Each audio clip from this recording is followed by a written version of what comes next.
Salam, selamat malam sahabat terkasih. Malam ini kita datang dengan berbagai kondisi hidup.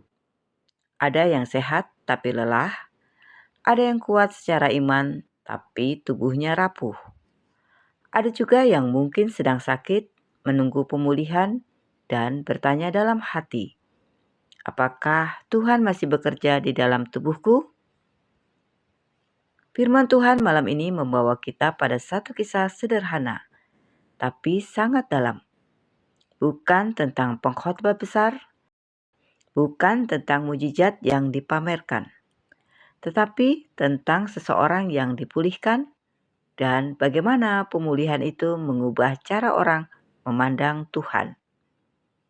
Mari kita baca Kisah Para Rasul 3 ayat 8-10. Ia melonjak berdiri lalu berjalan kian kemari dan mengikuti mereka ke dalam bait Allah. Berjalan dan melompat-lompat serta memuji Allah. Seluruh rakyat itu melihat dia berjalan sambil memuji Allah. Lalu mereka mengenal dia sebagai orang yang biasanya duduk meminta sedekah di gerbang indah bait Allah. Sehingga mereka takjub dan tercengang tentang apa yang telah terjadi padanya. Sahabat terkasih, firman Tuhan tidak langsung berkata dia sembuh. Tetapi dimulai dengan satu kalimat kecil. Ia melonjak berdiri. Sebelum orang itu berjalan, sebelum orang lain melihat, ada tanggapan iman di dalam dirinya. Tubuhnya lemah sejak lahir. Pengalamannya penuh penolakan. Namun, ketika Petrus berkata, "Demi nama Yesus Kristus, orang Nazaret itu, berjalanlah." Orang ini tidak berdebat dengan masa lalunya. Ia merespons. Bagi orang yang sedang sakit hari ini, Tuhan seringkali memulai pemulihan bukan dari hasil akhir, tapi dari iman yang bangkit di dalam hati. Mungkin tubuhmu belum berubah, mungkin diagnosis masih sama, tapi ketika hatimu mulai berdiri di atas firman Tuhan, itu sudah awal pemulihan. Lalu berjalan kian kemari. Ayat ini tidak mengatakan ia langsung berlari jauh. Firman Tuhan berkata, berjalan kian kemari. Langkah demi langkah.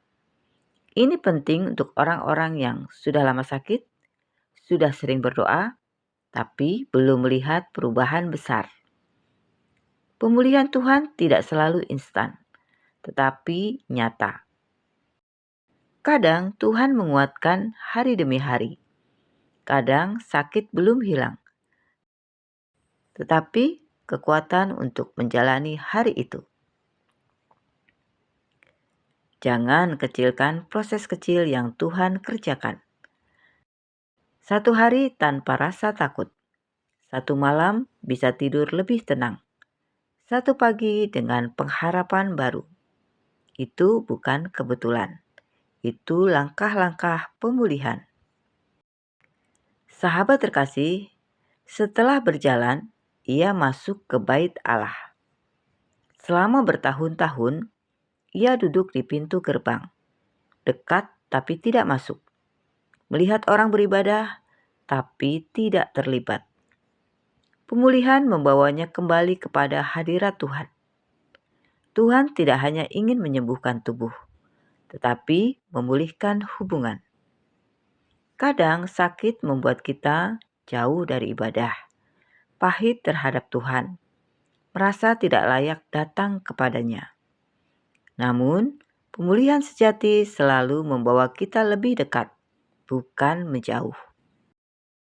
Sahabat terkasih, orang lumpuh itu tidak memuji Petrus, tidak memuji Yohanes, tidak memuji dirinya sendiri, tapi ia memuji Allah. Bagi orang yang sedang sakit, pujian bukan hasil dari kesembuhan, tapi jalan menuju kekuatan rohani.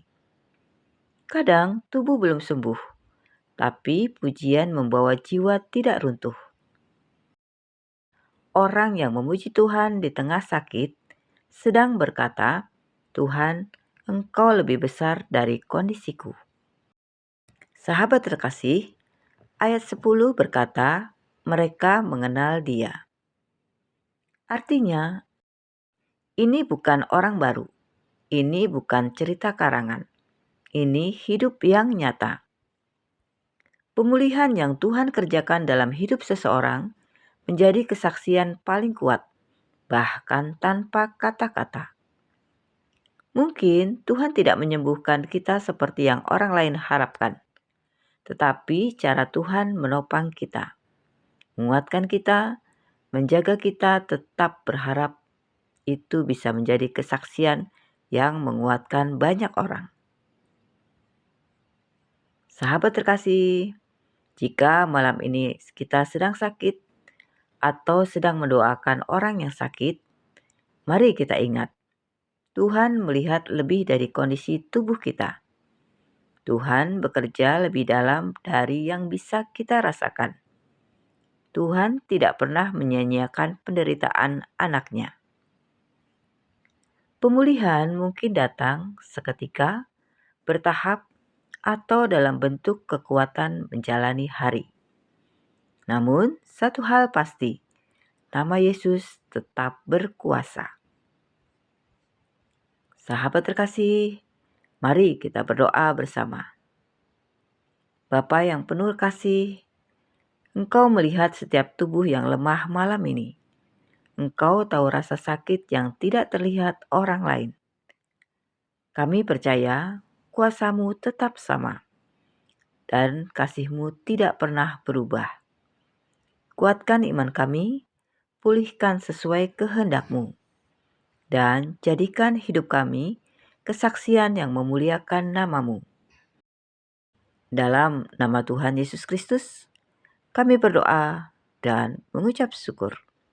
Amin. Sahabat terkasih, terima kasih sudah bersama-sama dalam renungan malam ini.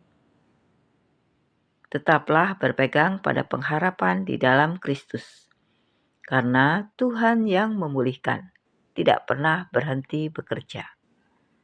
Sampai jumpa di renungan malam berikutnya. Selamat beristirahat. Tuhan Yesus memberkati.